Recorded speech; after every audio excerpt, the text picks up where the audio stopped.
The football we watch today with all the bright lights and perfect fields didn't just pop into existence. It actually started in places that were pretty basic. Think cold, muddy, packed-in spots, and often super quiet after everyone left. If you want to get the whole story, picture yourself just kind of time-traveling backward. All the sounds of modern football, the cheering crowds, the cameras clicking, the constant talking, they all just disappear. The screens go blank.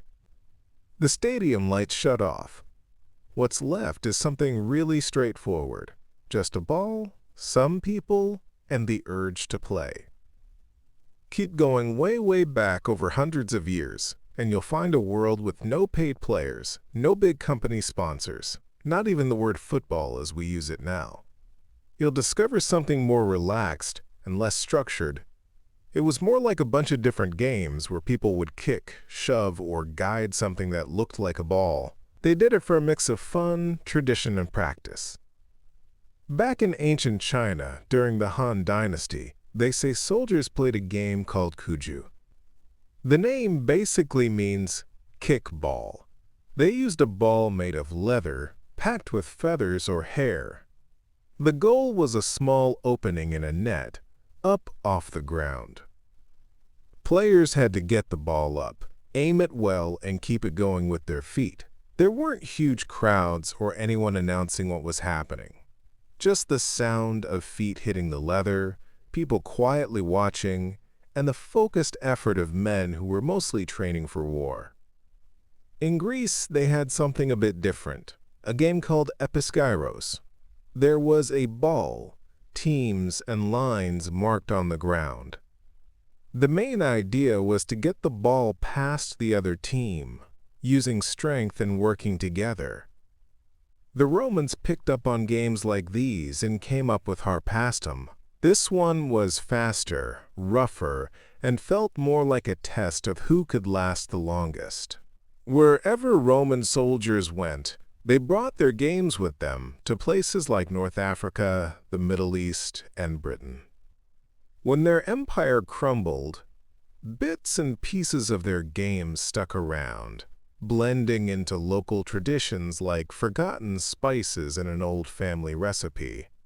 For ages, the path of these games was uncertain, not leading anywhere near the organized sport we recognize today. They were merely pastimes, brief respites from daily routines, little celebrations of physical activity and interaction. The origins that more directly led to football began to surface in medieval Europe, especially in England. Picture a small town back in the 1300s.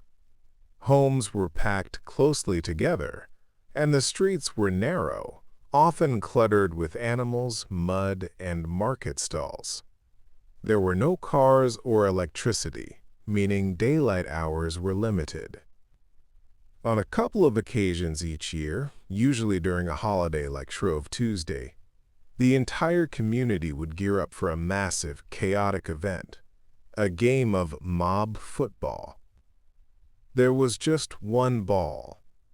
The goals weren't structures, but specific locations. One might be a church entrance on one side of town, and the other a bridge at the opposite end. There was no limit to the number of players. Dozens, even hundreds, could participate. When a signal was given, a bell, a shout, a customary cry, the game would kick off. The ball was tossed into the throng and promptly swallowed by a mass of bodies. People shoved, yelled, and slipped in the muck.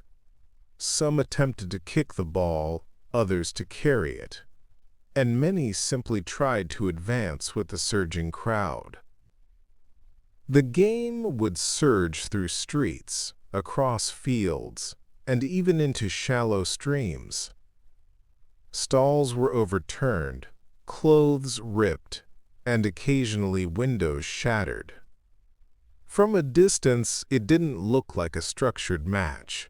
It resembled a slow-moving tide of people flowing across the town, chasing something unseen at its center. The game could go on for hours. There were no referees, no set duration, and very little regard for safety. Yet, it offered a thrill, and for many it was the most unforgettable day of the year. Rulers and city leaders frequently disliked these games. They were difficult to manage, and could quickly devolve into brawls. During the 14th century, English monarchs outlawed these, quote, the legal amusements, concerned that young men were dedicating their time to kicking a ball rather than honing their archery skills or getting ready for combat. These prohibitions were issued officially, inscribed on parchment, and bore the king's seal. However, the games persisted. On holidays, people continued to assemble, play, and pursue the ball with single-minded devotion. These medieval pastimes were chaotic, risky, and vastly different from contemporary soccer. Nevertheless, at their core, they evoked a recognizable emotion: the happiness of a collective game, the excitement of synchronized movement, and the peculiar liberation of pursuing something simply because it felt enjoyable. As centuries passed, the world saw significant transformations. Empires emerged and disappeared, trade routes broadened, and urban centers expanded. The invention of the printing press introduced books and newspapers, gradually shifting the medieval era into the early modern period. During the 18th and early 19th centuries in England, a new educational model began to develop: the boarding school. Establishments such as Eton, Harrow, and Rugby became common for boys from affluent backgrounds. These schools were places where students resided together, focused on subjects like Latin and mathematics, and operated under rigorous disciplinary measures. Yet, even within these structured settings, the boys' natural urge to move, vocalize, and engage in physical activity persisted, leading them to play games. Each school cultivated its unique version of a game, commonly referred to as football, though the specific regulations varied considerably. At Rugby school, players were permitted to handle the ball, allowing them to pick it up, run with it, and be subjected to tackles. Conversely, other schools strictly prohibited handling the ball, deeming it a violation of the rules, and emphasized kicking only. Some institutions permitted actions like tripping and hacking opponents' shins, while others progressively outlawed these practices due to their perceived danger. The playing fields were frequently uneven. On frigid days, the ground was unyielding, and during wet weather it transformed into a muddy mire. The footballs, constructed from leather, became heavy when saturated. The boys, clad in wool and leather footwear, would find their attire caked in dirt after a game. They played without identifying numbers on their jerseys, names, or brand insignia, driven solely by their youthful vigor, energy, and an understanding of the locally established rules that were gradually assimilated. Upon transitioning to university, such as Oxford or Cambridge, these former pupils sought to continue their sporting pursuits. However, this presented a challenge. Each cohort of alumni arrived with their distinct set of rules.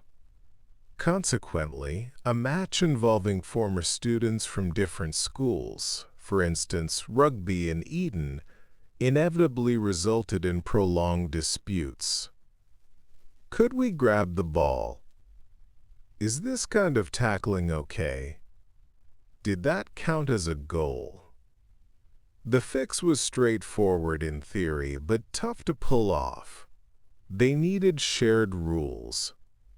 So, in 1848, folks from various schools and universities got together at Cambridge. They sat in a room and went over, sentence by sentence, what was acceptable and what wasn't.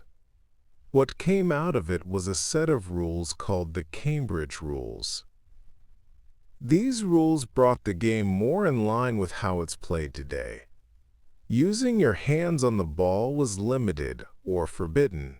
Kicking and moving the ball with your feet became the main emphasis. The concept of a fair, structured game focused on kicking instead of a chaotic scramble for the ball gradually emerged. Picture the moment.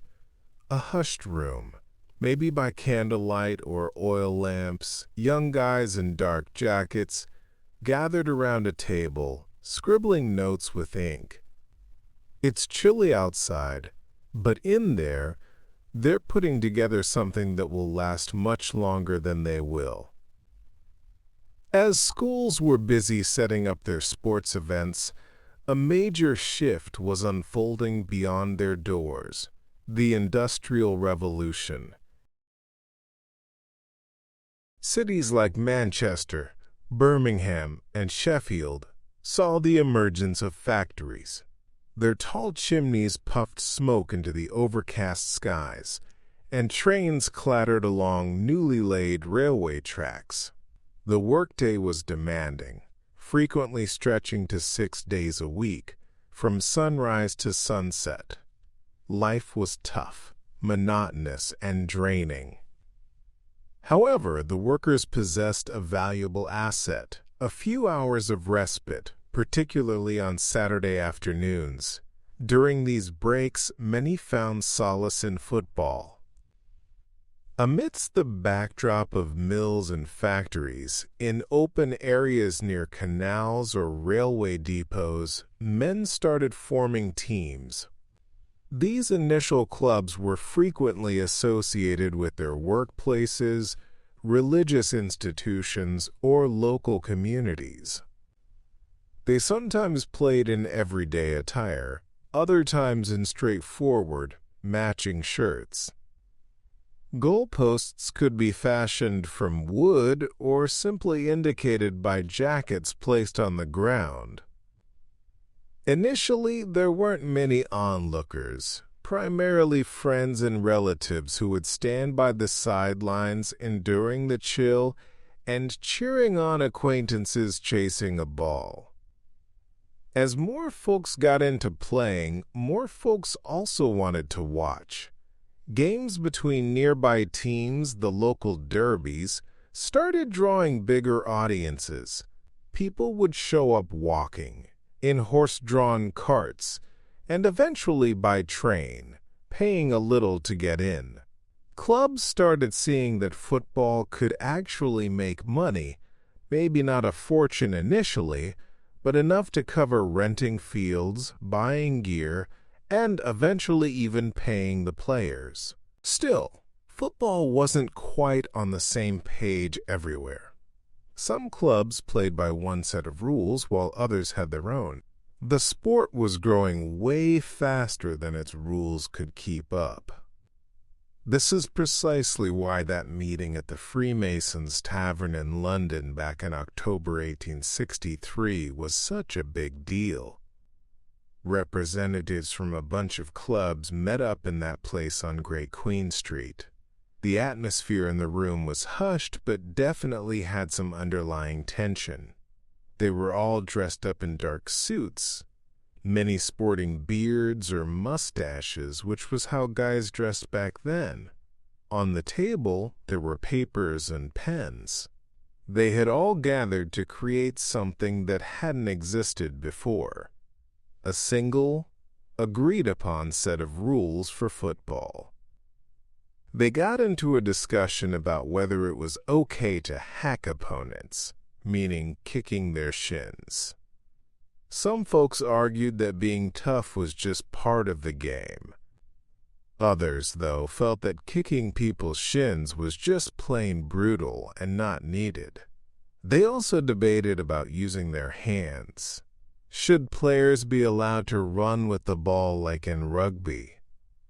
Or should the game be all about kicking? After some back and forth and give and take, they finally landed on a decision.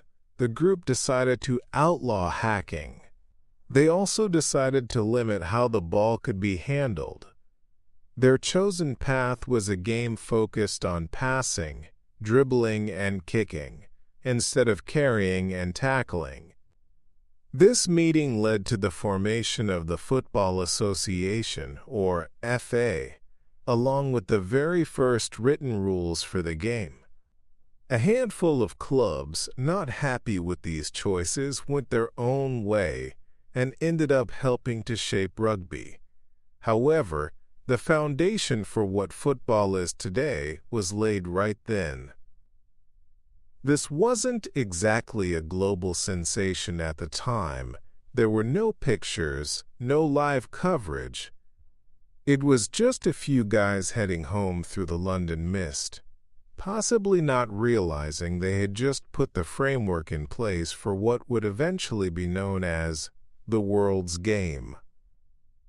Things carried on developing without much fanfare but consistently in the years that followed. The FA Cup came along in 1871, a knockout tournament available to all member clubs. The very first finals took place at the Kennington Oval, which was actually a cricket ground in London. Pictures from back then show players dressed in long-sleeved shirts, sturdy boots, and thick socks, often lining up for serious group photos. Their hair was neatly done, and they looked pretty composed. You can see smaller crowds behind them than we're used to now. But the core idea was already strong: a national contest, a prize, and bragging rights for the champions. Stadiums back then were pretty basic, just areas fenced off with wooden barriers. Spectators would stand behind ropes, sometimes on simple wooden risers. There were no seats, no roofs, and certainly no floodlights. If it rained, you got soaked. If it was cold, you'd be shivering. But people still showed up. By the 1880s, the crowds had gotten so big that clubs started charging people to get in. A few pennies to enter, maybe a bit extra for a better spot. This money meant clubs could afford to improve their grounds and, crucially, their players. Initially, paying players was a bit of a sticking point. A lot of people felt that sports should be purely for amateurs, played just for the fun of it. But for guys from working-class backgrounds, playing at a high level meant taking time off work. Without any money coming in, they just couldn't make it happen. So, in a sense, professionalism was just acknowledging how things really were. Back in 1885, the FA finally gave the green light to professionalism. This meant clubs could start signing players and pay them. Some players would even move around, chasing after the best deals. While they weren't quite superstars yet, footballers were no longer just ordinary folks. They were starting to become paid athletes. Then, just 3 years later, in 1888, the Football League got off the ground. The very first season saw 12 clubs participate. They played each other twice, once at home and once away. Winning a game earned you 2 points, and a draw got you 1. The league table gradually took shape, game by game, week after week. Picture yourself reading a newspaper from back then. The print is tiny, and the paper has that distinct ink smell. In the sports section, you'd find the results from Saturday's games, the scores, who scored, and perhaps a brief rundown of how the match went.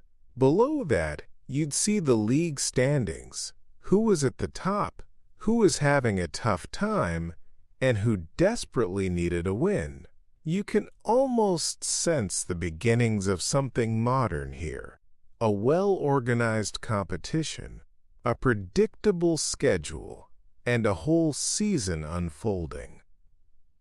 As all these events unfolded in Britain, the sport was also making its way overseas.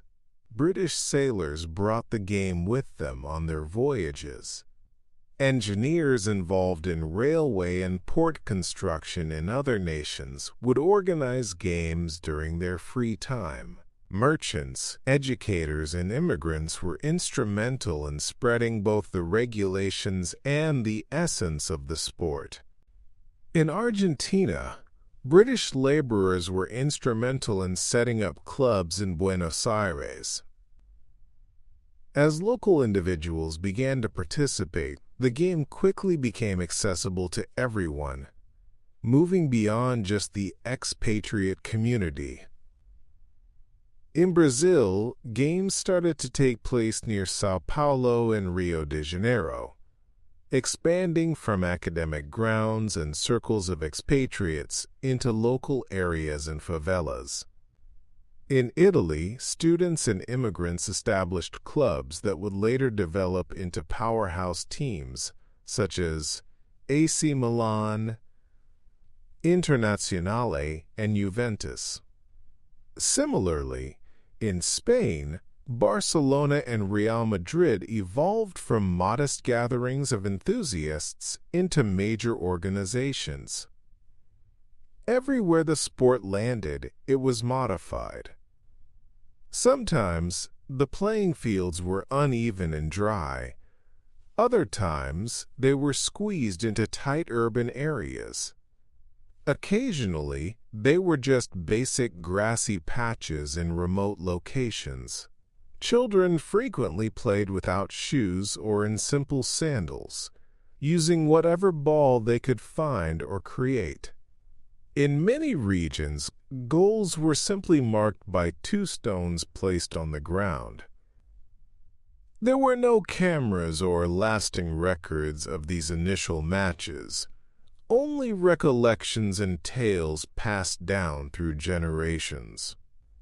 Yet, in these unpretentious games, far removed from the pubs and official meetings in London, the sport of football truly began its global journey. As the 20th century kicked off, the sport moved into a new chapter. Different countries started setting up their own football organizations. In 1904, FIFA was founded in Paris to manage international games. People who had spent years playing and watching football began to dream of something grander, a global tournament where countries could go head-to-head. This vision became a reality in 1930 with the very first World Cup, held in Uruguay. Teams made their way there by boat, with some journeys taking several weeks. On deck, players would practice with makeshift balls and do their stretches under the open sky.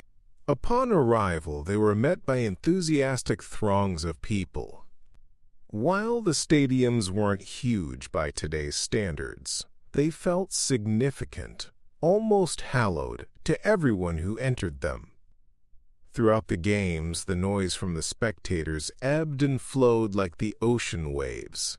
People cheered, debated, rejoiced, and commiserated together. In the championship match, Uruguay beat Argentina, and the festivities went on late into the night, with fireworks painting the sky over Montevideo. For the first time ever, a global tournament had produced a football world champion.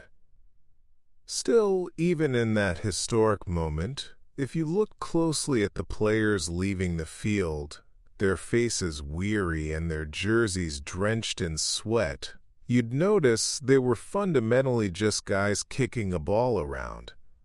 They weren't all that different from laborers on muddy pitches, school kids on icy fields, or villagers in ancient town squares. Even with all the wars, money troubles, and societal shifts, football just kept getting bigger. The game's rules were tweaked over time, like how the offside rule changed. Subs were allowed and red and yellow cards came into play. Referees were given more power. Stadiums grew and became safer, with many places swapping out their tiered seating for all-seat arrangements. Radio meant that even folks who had never set foot in a stadium could follow the games. People would huddle around their radios, listening to commentators describe the action, letting their imaginations fill in the blanks. Then came TV, showing the games in motion, starting with black and white, then color, and eventually high definition. Sponsors started showing up, and brands began appearing on team jerseys. The cost of player transfers went through the roof, and TV broadcast rights became incredibly valuable. Football clubs transformed into businesses, with some becoming worldwide names recognized by fans everywhere. However, underneath all the glitz, the cash, the celebrity, the roar of the crowd, the actual game itself stayed remarkably straightforward. It's just two teams. One ball. A grassy field. Two goals. You could take away all the modern football fuss, the expert talk, the detailed strategies drawn up, and a kid playing with a ball against a wall in the street would still grasp what the game is all about. If you trace football's history all the way back, from old games played with balls to rough mob games, from school grounds to bustling cities, from rough docks to the huge World Cup, it becomes clear that football wasn't just suddenly invented one day. Instead, it was continuously molded by people who were looking for something more than just work, conflict, or everyday stress. Villagers who were willing to get fined just to play on holidays helped shape it. School kids who debated rules until they reached an agreement also played a part. Factory workers who exhausted themselves after a long week of work contributed too. Officials who created clear regulations to ensure fair games were instrumental. And supporters who braved the elements every week just to cheer on their team were vital. Now, when you watch a game on a bright screen, complete with instant replays, stats, and ads all over the field, it's easy to forget just how down-to-earth the game's origins are. But if you just close your eyes and tune out the sounds, you might catch a hint of something much older. You can hear the dull thud of a worn-out boot kicking a leather ball. Far off, a small group of people on a chilly balcony are cheering. Kids are laughing and yelling in a tight street, calling out names of heroes they don't even know. Football's history isn't a simple, direct path, and no single country or person can claim it all. It's built up over time from countless little moments. When the ball is kicked, passed, when people yell, when it's quiet, when they win, and when they lose. These moments, have piled up over hundreds of years. And somewhere in that long, unfolding story, you'll always find the same basic picture. A ball sitting there on the ground. Someone taking a moment to breathe. Then, that first soft step towards it. Everything else grew from that one movement.